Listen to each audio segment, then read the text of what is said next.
안녕하십니까. IPO 더버저입니다. 이번에 소개해드릴 내용은 이번에 8월 27일, 그러니까 미국 현지 시간의 8월 27일 잭슨홀 미팅에 관련된 내용인데요. 이 이벤트는 1년 정도의 어떤 연준의 이벤트 중에서 가장 중요한 이벤트 중에 하나일 수 있을 것 같습니다. 이번에 연준의 어떤 잭슨홀 미팅의 가장 큰 목적은 일단 단기적으로는 저희가 알고 있는 테이퍼링과 그리고 미 연준의 어떤 금리 인상에 관련된 이야기가 될 것 같고요. 장기적으로는 연준이 향후의 경제를 어떻게 볼 수 있느냐, 보고 있느냐에 해당되는 부분이 될 것 같습니다. 그럼 구체적으로 말씀드리겠습니다.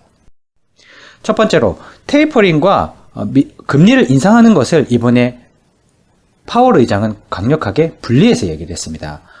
즉 단기적인 어떤 금리의 인상 자체가 어떠한 조건에 맞춰서 될 것이다 라는 메시지를 줬고요.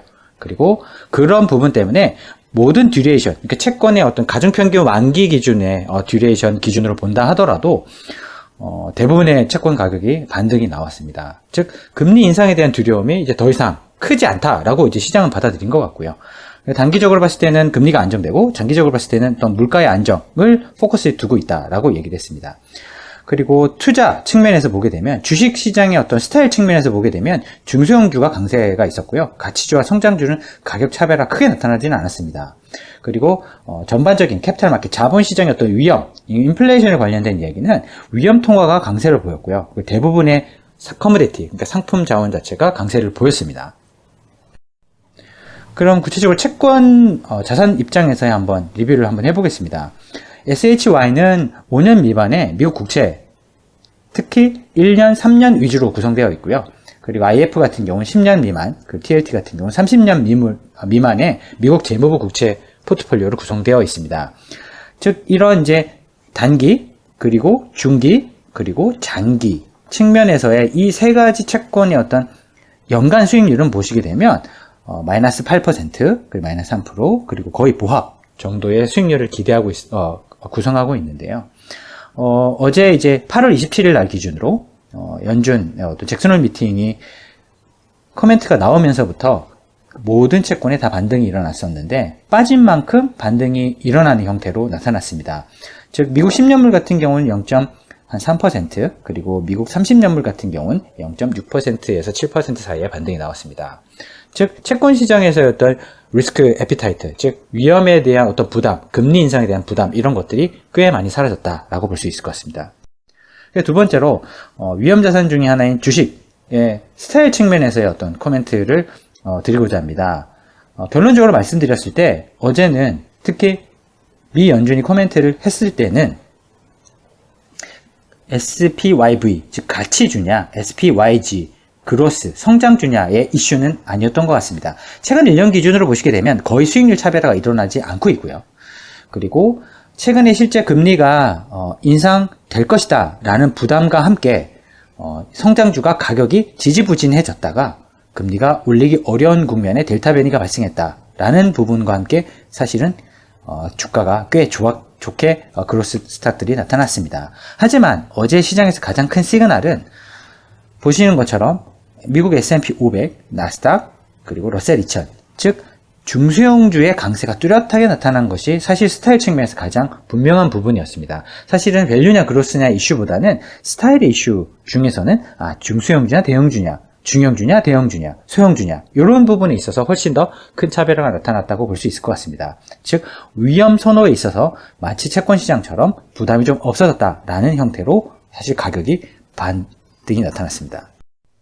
그럼 세 번째로 인플레이션 측면에서를 한번 들여다보겠습니다. 안전자산이라고 할 수 있는 일본의 엔화 자체가 어제 소폭 약세 기조를 보였고요. 그리고 스위스 프랑 자체도 소폭 약세를 보였습니다. 즉 이 이야기는 안전 통화 자체에 대한 프레퍼런스, 선호도가 떨어졌다는 걸 의미하는데 이 역시도 위험에 대한 어떤 선호가 조금 올라왔다라고 볼 수 있는 부분인 것 같습니다. 그러면 원자재 측면, 커머디티에 가서 보시게 되면 모든 자산 가격이 다 올랐습니다. 보신 것처럼 하다못해 금도 가격이 올랐으니까요. 하지만 가장 큰 이슈가 될 수 있었던 것은 최근에 가격 조정이 좀 일어난 원유, WTI 기준의 가격이 약 2% 가까이 상승했다는 것입니다. 요약하자면 통화에 있어서 또 위험 선호가 조금 발생되는 부분이 있고요.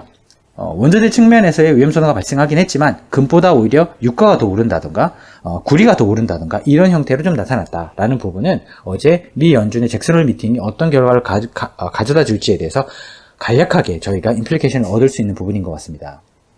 마지막 요약을 하자면 결론적으로 봤을 때는 초과 수익이 날 수 있을 것 같다. 즉 위험 선호에 대한 스탠스가 좀 뚜렷하게 나타난 편인 것 같고요. 그 이유는 저희가 다양한 가격 불확실성이 사실 존재했습니다. 델타 변이도 있었고요. 금리 인상에 대한 부분도 있고요. 그리고 연준의 테이퍼링이 언제 있냐에 대한 부분도 있었고요. 이러한 다양한 리스크 때문에 사실 가격 불확실성이 사실 크게 존재했던 것도 사실입니다. 하지만 그런 것들이 감소하면서 초과 수익에 대한 생각이 사실 시장 참여자들한테 위험 선호 형태로 나타난 것 같습니다. 즉 요약하자면 채권 같은 경우는 대부분 듀레이션에서 가격 상승이 나타났었고요. 주식 같은 경우도 대부분 스타일에서 가격 상승이 나타났습니다. 하지만 더 중요한 것은 중소형주 위주로 가격 상승이 나타나는 것입니다. 그러니까 성장주냐 가치주냐의 문제는 아닌 것 같고요. 그리고 이게 나스닥이냐 S&P 500이냐 다우존스냐 이 문제는 아니었던 것 같습니다. 이게 중소형주냐 대형주냐, 특히 소형주 측면에서는 리스크가 크니까 이 주식 중에서도 소형주에 대한 프레퍼런스가 더 크게 나타났다는 부분이 더 중요한 것 같습니다. 그리고 기술주가 더 강력하게 가격이 올라왔다라는 부분도 아직은 애매한 부분인 것 같고요. 그리고 환율 측면에서 보게 되면 위험 통화의 가격 상승으로 인해서 사실 달러가 좀 약간 약세를 보이는 국면이 좀 나타났고, 그리고 브라질 헤어라도 어제 강세를 보였고, 터키 리라도 강세를 보였습니다.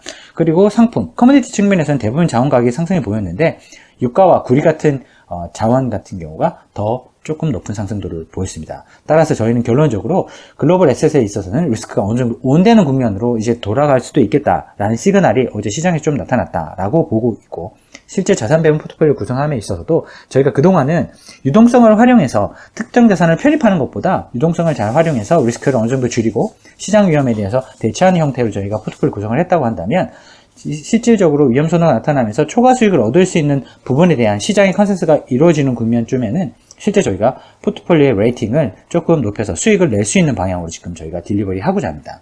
만약에 이러한 의견이 좀 바뀐다고 한다면 저희가 업데이트해서 공유 드리도록 하겠습니다. 감사합니다.